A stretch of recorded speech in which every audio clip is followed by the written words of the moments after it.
মানসম্মত শিক্ষা নিশ্চিতকরণের লক্ষ্যে শিক্ষক, অভিভাবক ও শিক্ষার্থীদের সমন্বয়ে কাপ্তাই উপজেলার বড়ইছড়ি কর্ণফুলী নুরুল হুদা কাদেরী উচ্চ বিদ্যালয়ে ত্রিপক্ষীয় মতবিনিময় সভা অনুষ্ঠিত হয়েছে। এতে প্রধান অতিথি হিসেবে বক্তব্য রাখেন কাপ্তাই উপজেলা নির্বাহী কর্মকর্তা এবং বিদ্যালয় পরিচালনা কমিটির সভাপতি রুহুল আমিন।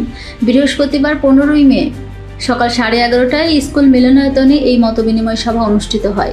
এ সময় প্রধান অতিথি বলেন, এসএসসি পরীক্ষায় ভালো ফলাফলের জন্য শিক্ষকদের পাশাপাশি পরিবারের অভিভাবকদের সচেতন হতে হবে।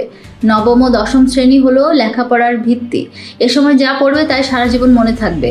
দশম শ্রেণী শিক্ষক মোহাম্মদ শাহজাহানের সভাপতিত্বে এবং স্কুলের প্রধান শিক্ষক জয়সিম বড়ুয়ার সঞ্চালনায় এ সময় বক্তব্য রাখেন স্কুলের দাতা সদস্য খোরশেদুল আলম কাদেরী, বিদ্যালয় পরিচালনা কমিটির সাবেক সদস্য মোহাম্মদ হারুন, অভিভাবক জাফর আহমেদ স্বপন, অভিভাবক মিনুপুরু মার্মা, অভিভাবক jasmine Begum, Kaptai press club সাধারণ সম্পাদক ঝুলন দত্ত, দশম শ্রেণীর শিক্ষার্থী অং থোয়াইচিং মার্মা, আয়েশা আক্তার, মুনমুন ও নিংচাই মার্মা সহ প্রমুখ।